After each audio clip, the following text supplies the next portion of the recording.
The open road is calling, it's got stories to tell. I've got a feel of my own flowing from a deeper well. The cherry blossoms bloom in shimmering clouds, pink and white, and I'm leaving the old things behind. Welcome to the Midlife Capers podcast. I'm your host, Kara Highsmith. In each episode, we will hear from people, everyday friends and neighbors kinds of people, who have taken on some sort of adventure in midlife. Maybe it's a creative project where they explore a previously hidden talent. It might be pulling up stakes and moving to a new, unexpected location just because.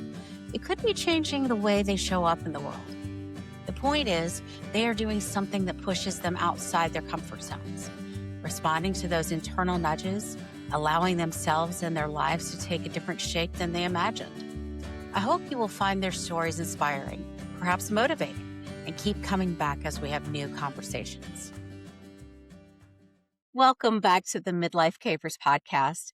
My guest today is Christy Pruitt-Haynes, and I almost butchered that because your sister is Pruitt-Gaines, and I always get that confused. But Yes. we went to the same high school, but we didn't really know each other. So, but Mhm. a mutual friend connected us, and she said you Yes. have a great story. So I am so excited to hear what you have going on. And even Oh, if you would have said Pruitt-Gaines, I still would have answered because I think both of us are used to people mixing those up. Like, we yeah. we really should have chosen guys with different last names because it Or it made makes them it take incredibly yours confusing. or something. Yeah. Exactly. That would have been even Yeah. better. That's what we should Yeah. have done. Yeah. So I was 3 years ahead of you. So you were Okay. with me at UFOG, and then your sister was not with me. And Yes, yes. but at any rate, I'm so excited to talk to you and hear about what you've got going on. The whole concept of the podcast is to talk to people who are going through midlife, which is technically mid 40s to early 60s, Mhm. who have felt some compulsion to change things up a bit or pursue a dream that they had buried or just show up differently in their Yes. life. And so I'm talking with people from all walks of life, doing all sorts of different things. And I begin by asking what life looked like before 50 for you, so we can kind of get a feel for where you were and where you've moved to. So Perfect, perfect. So, yes. So, back in the good old days, as I will call them, life was quite honestly what I assumed it would always be. I mm, was married, I had great friends, I had my family, I had my daughter and my niece who were major parts of my life. So, I was, kind of doing what I would consider the normal thing. I got up, I went to work, I came home, I went to soccer practice and band practice and whatever else there was, and all of those kinds of things. And then life turned upside down, literally. In about a 6-month period, I lost my absolute best friend in the world to suicide. oh, My now ex husband moved to another state, which we both agreed on. That was a good thing to happen. But again, it was still a change. mhm, Um, my niece, who I was very close to, moved to a different state, and my daughter left for college. So, four of the people that I spent probably 70% of my non working hours with were gone in some way, whether it's just a different location, gone quite literally, or the relationship was just shifting. mm, And I woke up one day and just realized I don't know who I am outside of these relationships because so often we spend so much time being wife and mom and friend and this and that that we easily lose sight of, but who is Christy in all of this?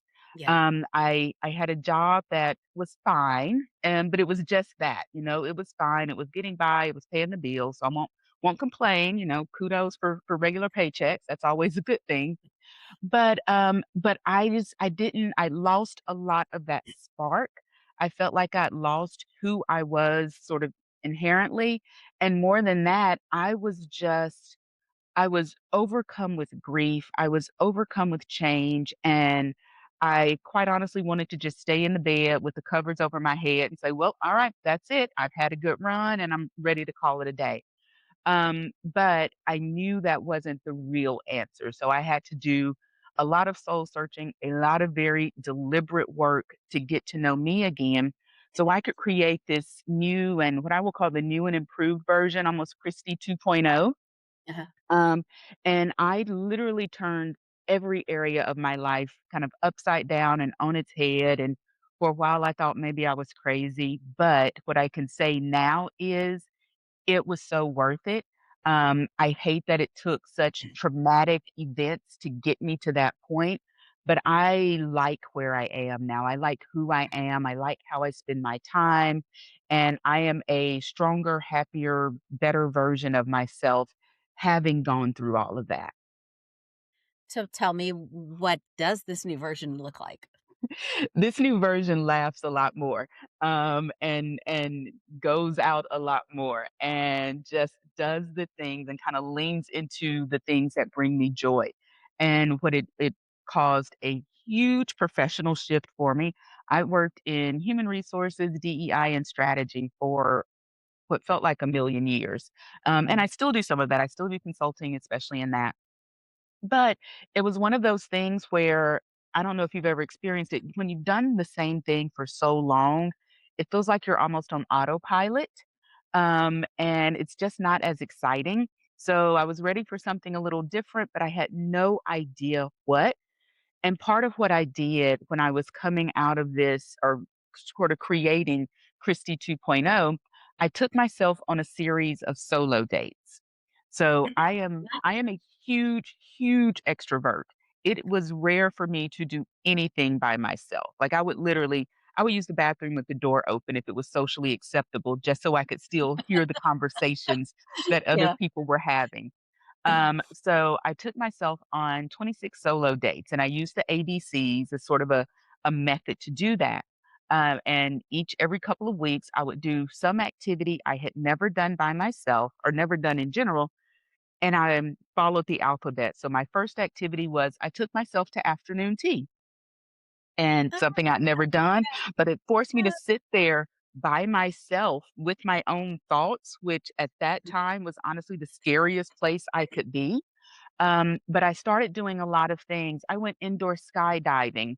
I kayaked down the Cumberland River by myself. Like I did all of these things that I never saw coming. But one of the things I did was bourbon blending.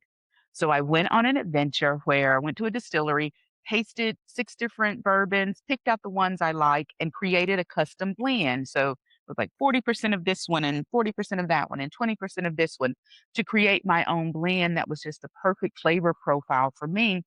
And I fell in love with that. And I got really curious about why do I like this one better than that one? What's different than this version over that one? So I went back to school, got a few different certifications. And in the process, I also realized something that was really important. I recognized that in both the bourbon or kind of whiskey culture, as well as the cigar culture, which is the other thing I do a lot of, they are some of the most welcoming and inclusive places you will ever go. If you walk into a cigar bar, you will sit down and have conversations with people that, quite honestly, you would never interact with in your normal day-to-day life. Your paths just wouldn't cross. And I loved that. And I felt at that time in our country, we needed places that brought us together instead of tearing us apart. So I With a really gentle wanted to. social lubricant, maybe? Yeah. Yes, exactly, exactly. That also Not helps to a the point lot. of getting out of hand, but a Right, gentle but lubricant. just enough to lower the walls a little Yeah, bit yeah, so you're yeah, open to some of those yeah. conversations. I love And that's what I really leaned into. So now I go to probably 1 or 2 different bourbon festivals a month. I create a ton of content. I'm a brand ambassador for different brands. But the biggest part of it is I educate people and conduct classes on how to enjoy whiskey, how to enjoy cigars, so they can feel comfortable in these really cool environments that can be overwhelming or intimidating if you don't know how to engage with them. And I do it obviously for anyone, but I'm really targeting women. Mhm. Women are the fastest growing consumers of whiskey. We're the fastest growing consumers of cigars. But so many men talk down to us when we enter these spaces, and assume that we don't know what to do or how to order. So it would keep women out of them. And I wanted to change that. And that's what I've been doing and focusing on ever since. And I absolutely love it. So, did you kind of create a position for yourself in this? Like, we found I something you loved, and so it didn't actually. It wasn't like you went to school, got your a degree in this, where you could like submit a resume to a company and that kind of thing. It's a yes and. So I started Okay. initially just creating a position for myself. I started by learning a lot and I would just have informal conversations. And people told me, you got to share this with more people. So I started posting content online, like TikTok, Instagram, that sort of thing. Mhm. And it took off. Like overnight, I went from, I think, maybe 2,000 followers on Instagram to over 25,000 in, what felt like just a matter of weeks, and had similar results on TikTok. So I realized people were really hungry for this information. So I first started it that way.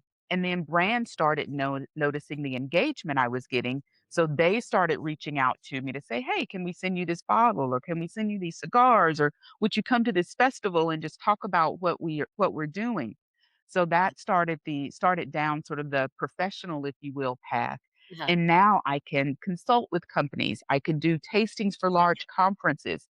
So it really turned into something that I didn't see coming, but gave me the opportunity to use all of the skills and knowledge and passion that I had for whiskey and cigars, along with my background in strategy, my background in public speaking, because that's so much of it, and kind of created this sort of intersection of both skills, talent, and interest that is now starting to really pay off. That's amazing. Thank And you. I'm sure that a lot of the people hearing your story are gonna be like, "Where do I sign up for that?" You know? Because I think that people probably it sounds very fun, and I'm sure a lot of it is, but Mhm, it's probably similar to if I heard it once, I heard it 100 times when I was working in a bookstore. mhm.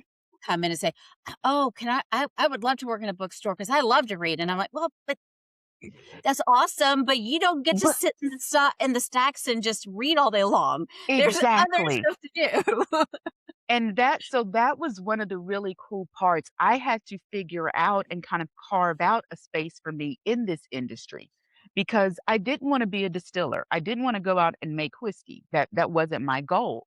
I also didn't want to be just a straight salesperson where I'm just going to liquor store day in and day out saying, "Hey, will you buy a case of this or that?" So I had to kind of create this niche for me that luckily really resonated, where I do a lot of experience curation, I do a lot of education, I do a lot of speaking on behalf of brands. So I kind of took bits and pieces from several different jobs that currently existed in the industry Uh, and created this sort of combined role that I now get to play. But the cool thing is, it gives me the ability to now do this with several different brands. So mhm, it isn't just that I'm only selling Weller or only selling Nelson Greenbrier or whoever it may be. mm, I can work with everyone and get to do that on a regular basis. I'm going to a dinner tomorrow night with distillers from, I think, 15 different distilleries, all people that I know, and we get to just sit and talk and learn what they're doing. So, kind of similar to what you just shared, I knew it wasn't right for me to just sit in a distillery day in and day out filling barrels. That's a role that is so incredibly important, but that's not the role I wanted to play. So I had to figure out what is it that I'm really good at and passionate about, and then how can I monetize that? Because that is also still very important. yeah, that is a key factor to creating your own position. I Yes. did the same thing when uh, I left a publisher Mhm. during a trying economic time, and they were laying everybody off, Yes. and Mhm. uh, I thought, well, okay, well, I could not find anything in my industry because every publisher was cutting everybody, and Yes. I thought, well, okay, I'll go back and get my PhD, teach. That ended up not working out for a few reasons. Mhm. But eventually, I created my own job and my own company similar to that, where I do all these things that I know I have skills and gifts for, and Uh, and then I try to actually be able to do things that I enjoy in the process of it. But the monetizing factor is that's the biggest challenge in being self. That's the word I was just going to use. Yeah, It is challenging. I don't want to give the impression that, I created 2 videos and overnight I was able to replace a salary. It is nothing like that. yeah, yeah, And it's a challenge every day. It has to be something you love because as I'm sure you've experienced, it's a wonderful thing knowing that every 2 weeks this amount of money is going to hit my checking account. yeah, And when you don't know that, it can be scary to say the least. And it takes a lot of work to kind of figure out A, what is it I want to do? And then B, how can I get people to pay me to do that? yeah, And it isn't something that just happens overnight. It's not simple. There are some days where I say, you know what, I'm gonna go get a regular job. And I'm not opposed to that. And that's something that I think it's important for people to know if you are doing and kind of pivoting your life, but still holding on to pieces from your former existence, there's mhm, absolutely nothing wrong with that because that's what we have to do sometimes. And yeah, that's what sometimes gives us the flexibility to really treat our passions as something we can continue to love. Because the risk you run when you turn your passion into a profession, it's a little you treat it a little differently. You may lose a little bit of that sort yeah, of honeymoon phase. So it's not for everybody, and you have to decide if that's the route you wanna take. And yeah, it's a lot of work. It is so much more work to build something and create something yourself than it is to go and work for someone else. yeah, But especially right now, so many people in general and women more specifically, and I will even go one level further, Black women even more specifically, yeah. have been laid off and are having to recreate and pivot and find things that I think it's important to know that that's possible but and it's still okay to hold on to kind of that traditional sort of 9 to 5 if that's what's gonna work best for you. Yeah, in my case, by moving into a career where I did the thing that I really loved the most, Mhm. it made it there mm, it is so hard to find space to do it for pleasure now because Yes. the whole day is spent reading, Mhm. and people ask me, "Oh, have you read this or that?" I'm like, When would I've had the time?" Mhm. But Yes. talk a little bit more about, that what it takes to build a brand and to build a following and that kind of thing.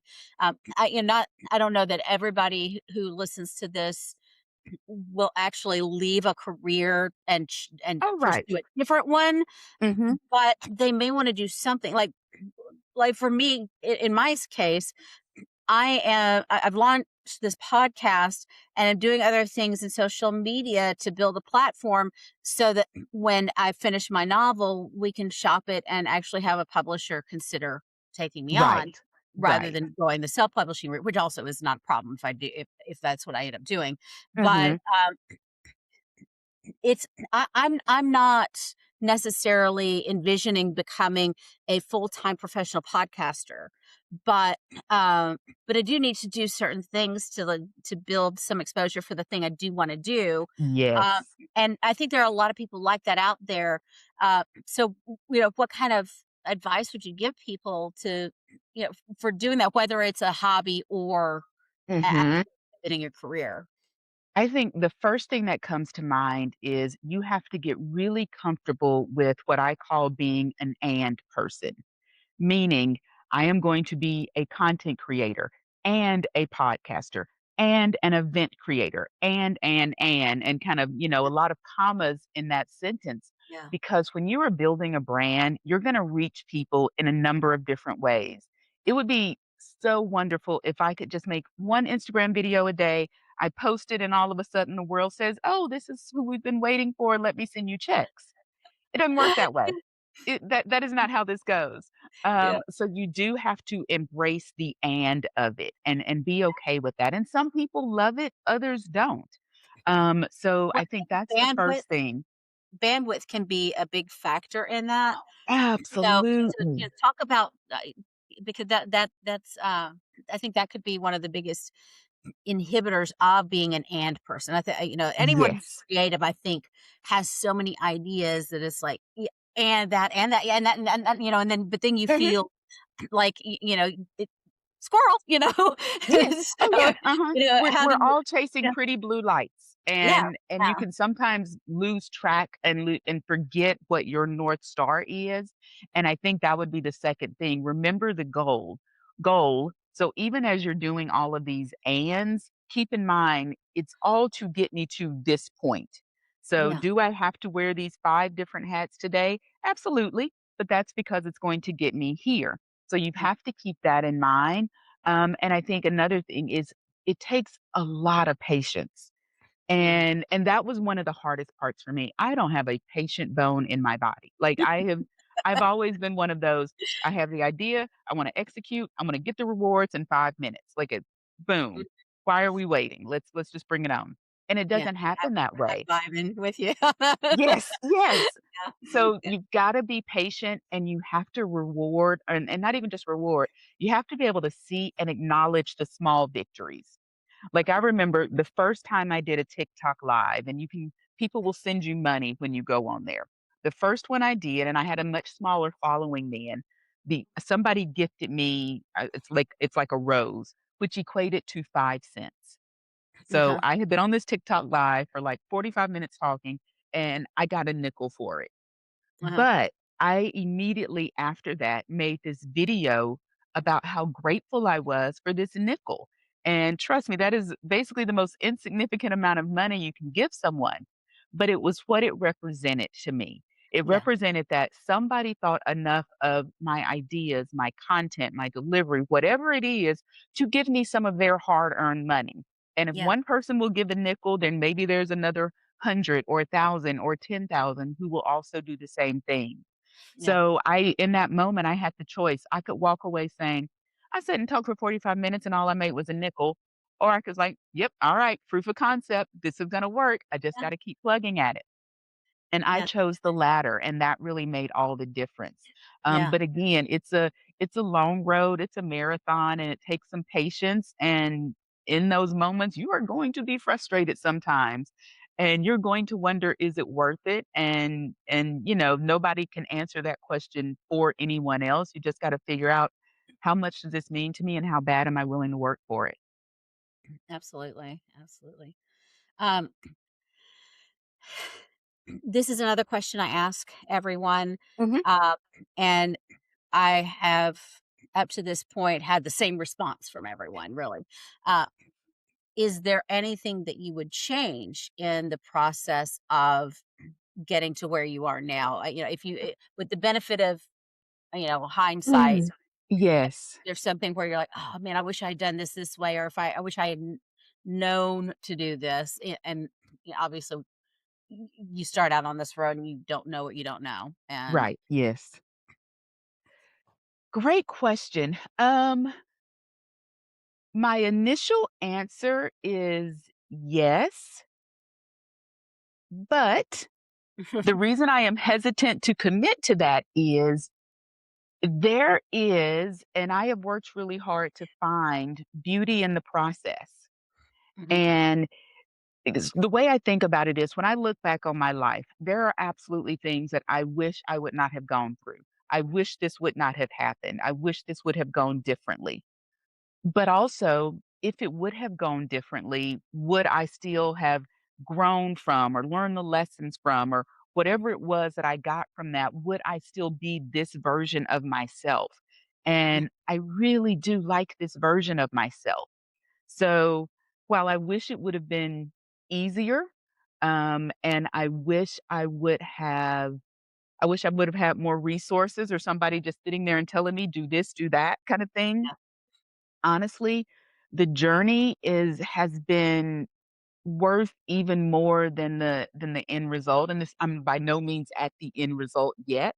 mhm, But the journey has been priceless, and it has really helped me to, again, appreciate the small victories, to keep things in perspective. And I don't do that every day. I will wake up some days, I'm like, you know what, this is stupid. I'm ready to throw all this away, move to some yeah, island, and sell coconuts on the beach.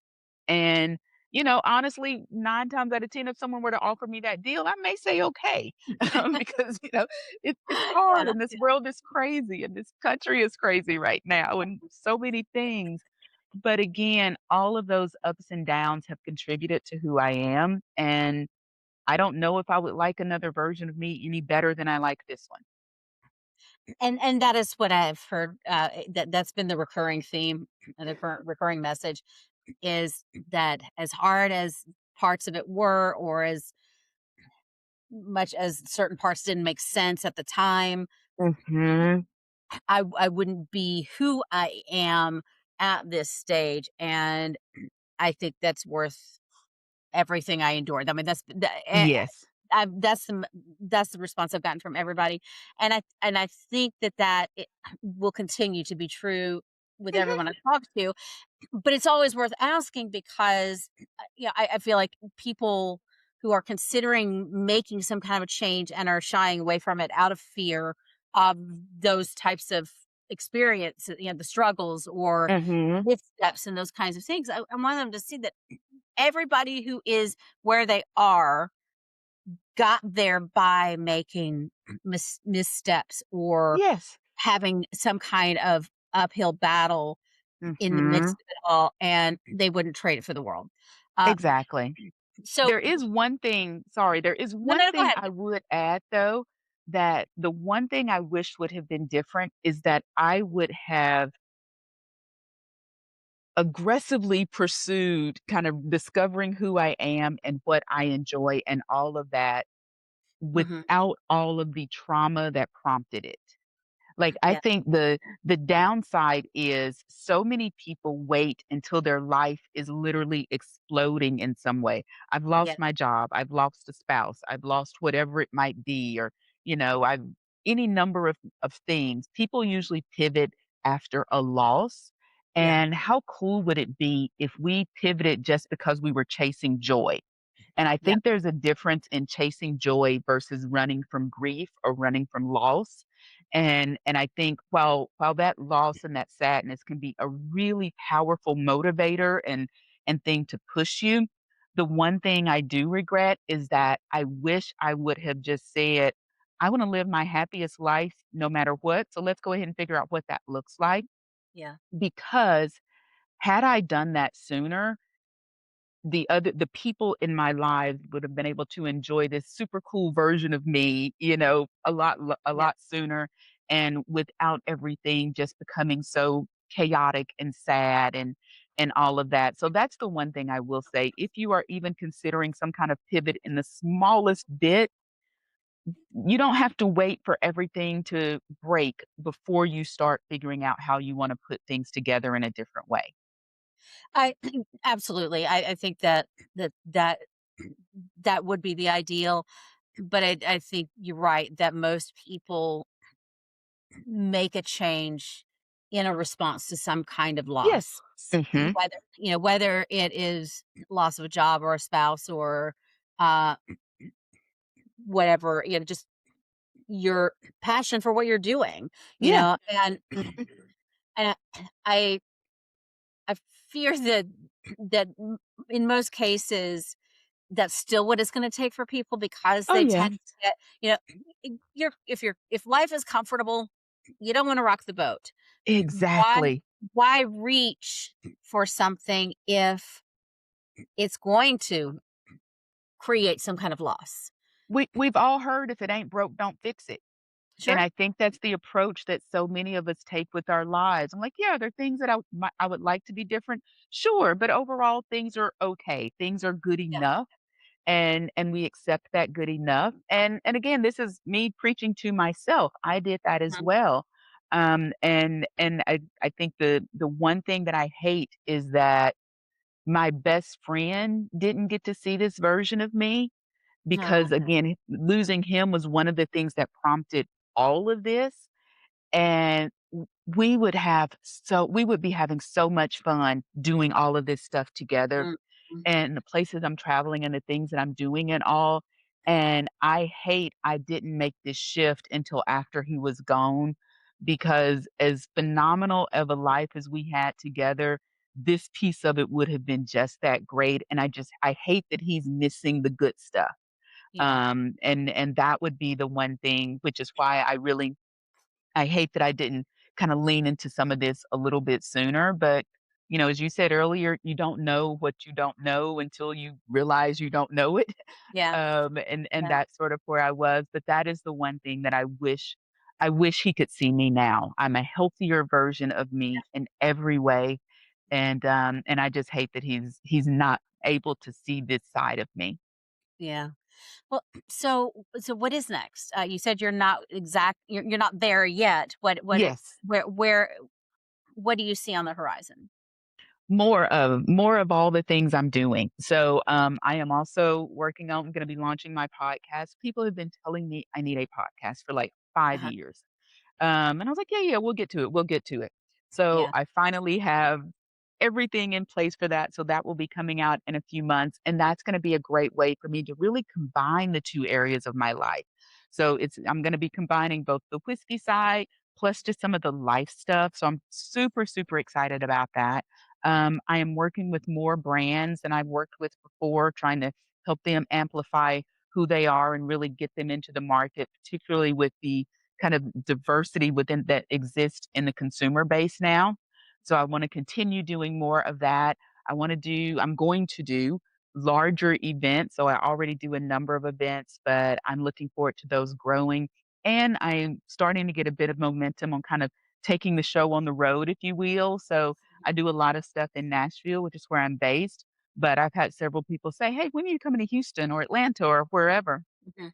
So I'm gonna start traveling with it so I can have tastings and education and events and all kind of great things in other cities because I can do some of this virtual. It's just not as much fun as in person. So I'm gonna start Sure. kind of going to where the people are, if you will. Yeah. So looking forward to that and really just more. That's kind of the word of the day. Yeah. Expansion. Yeah. I like it. Yes. Uh, let's back up for a second because I am curious what it is about bourbon that drew you as opposed to another type of spirit. So this is the nerd in me, and being a fellow Hume-Falk grad, and, hopefully you hear that word with every bit of love that I intend it with. I do. But I was just so intrigued by why or how a spirit can taste so vastly different. So I have in the room that I'm in, I probably have 400 different bottles of bourbon. Each one of them tastes different, and I Uh-huh. really wanted to understand why, and when when you think about vodka, you don't get that same kind of variation in flavor or not as much variation. Tequila, I just don't like the taste of. Like, that was just never that was Uh-huh. never gonna be an option. And bourbon is first, it's the only spirit that is native to this country. Bourbon can only be made in the United States. There are other types of whiskey, obviously, that are made all over the world. Bourbon has to be made here. Where it's So I thought bourbon. that was really interesting. Yeah. And again, I really wanted to understand why one was different from another. So as I started tasting different things, I was like, well, why do I like this one, but I don't like this one? So that's when I went to school for it, and got several different certifications to really understand what does temperature have to do with it and how does the barrel interact with it and what's the difference in this yeast strain versus that yeast strain. So kind of the nerd side of me really kicked in to do a deep dive, and then what I thought back on was the very first time I drank any kind of whiskey, and it was a bourbon, my first thought was, "This tastes like gasoline, and why would anyone ever want to ingest this?" Like, I thought Yeah. it was some of the worst stuff I had ever had. But I realized, A, I was just drinking the wrong thing for a new drinker. Uh-huh. B, I didn't drink it in the right way, but there was nobody telling me that. There was no one out there kind of talking about it. So I was like, "Oh, I can do that. I can teach other people so they don't think they're ingesting gasoline." So that got me really interested in it. And then the last part of it is the culture of it. Okay. From the on the industry side, the best example I can give, I have a friend who is a head distiller for one brand, and they use obviously everybody has their certain type of bottle style. Mhm. They were bottling that day and realized they were short on bottles. So she called me and said, "Hey, do you know anybody over at XYZ company? They use the exact same bottle shape we use. And if so, can you put me in touch with them?" Now, this is a competitor of hers. Mhm. So I was like, "Actually, I do. I know the CEO. Let me give him a call." So I call him and I say, here's what's happening. This brand is in the middle of bottling. They just ran out of bottles. They need them right away. So they can't wait for a shipment. Do you have any you can spare? Absolutely. How many do they need? Do they need me to bring them to them or can they send someone to pick them up? Like, let's make this Wow. happen. The Yeah. fact that this happens regularly in this industry, I am in so many different groups where it's people from competitors who someone will throw out a question, "Hey, I'm having this happen with my distillation. Does anyone know what I need to change?" And somebody from another company will chime in and say, "Oh, yeah, try this. We had that happen, and here's what we had to do." That speaks to the just inclusive nature of this industry. And Mhm. again, it is something that has happened throughout the bourbon in history in this country. Years ago, Heaven Hill had a huge fire, so they had to move all of their barrels out, and other brands stepped up and said, "We can take, 100 of your barrels in our rick house. Come and bring them over here." They pitch in and they help because they know ultimately there is space for everybody. And that's just something that, and I've worked in a number of different industries. That is not something I've seen in others. I've worked in automotive before, and if, Nissan needed some more tires, Toyota was not gonna give it to them no matter what. That's just not how they worked. Yeah. So seeing that side of it, seeing that inclusion and seeing that support that was in the industry just drew me to it even more. And then at the end of the day, I kind of fell in love with the way the stuff tastes. It's just really good. Like, It it is. just That's it just that's my personal if I drink, I don't do very often, but if I yes. drink, it's bourbon. And Yes. it was it was even that way before I developed or discovered certain allergies. I cannot have wine. I'm allergic to that. Oh. Oh, And, goodness. and then with beer and other liquors and things that, the gluten that's in it, Mhm. I can't have. And I know that there are gluten-free options on some things, but at the end of the day, you know, I'm Just good at bourbon. yes, exactly, Yeah, exactly. Me too, yeah, me too. Like, yeah. it just tastes good. So that's always gonna be the bottom line answer. And people it's so funny because folks will hear me describe, "Oh, this reminds me of caramel or peach or this or that." And they'll say, "Why am Yeah, I getting all those notes?" And I was like, "You yeah, really don't have to because the only question you really have to answer is, do I like it or not?" And yeah, anything on top of that is just extra. So yeah, yeah, that's yeah. that's That's how I great. am. It just tastes good. Uh, is there anything else uh, like a nutshell takeaway from your experience, or any final bit of advice that you would offer people who are considering um, something like this, where Yes.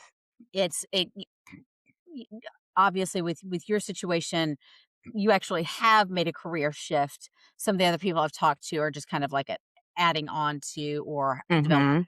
But for yeah, in a situation like this, what would you have to say? I would say start with something I discovered a few years ago is we put so much time and attention into all of the relationships we're a part of, especially if you are married or if you're a parent or if you're a child and you're helping your parents out or a sibling, whatever it may be. We put a lot of time, attention, and effort into those relationships. But what I learned when I went through kind of a series of people exiting my life in some way was that at the end of the day, there is only one person I am guaranteed to spend the rest of my life with, and that's me. Yeah. And that relationship was the one I was quite honestly neglecting. I was Yeah. spending so much time on, am I being a good mom and a good aunt and a good friend and a good wife and sister and daughter and all of these things. I'm like, wait, what do I actually want to do? And what do I enjoy? So the one takeaway I would say is the only person you are guaranteed to spend the rest of your life with is you. So make sure you are getting to know that person and make sure you are falling deeply in love with that person. Yeah. And after that, everything else will kind of fall into place. Yeah. I love it. Great. Thank you. Well, Christy, thank you so much for taking the time to talk with me today. And Absolutely. great to hear what you've got going on. And Thank I think I you. need to talk to your sister too, because I think she's got some pretty interesting things going She, on. she absolutely does. And I would completely second that. Yes. Yeah. Christy, thanks again. And tell people where they can find you. Yes, so you can find me on Instagram, TikTok, and my website at the whiskey and cigar chick without a K.com. So that's my handle across all of social media as well as my website. You can learn all about me, sign up for experiences with me, or just shoot me an email and ask me questions. Fantastic. I love it. Yes. Hopefully, everyone will go check you out because it sounds like you've Yes. got great experiences and great Thank knowledge to you. share. Thank you so much. Great. I'm gonna do something new. I'm gonna turn these wheels into wings, flying through the endless blue, finding my own way, drinking from new springs, from the mountains high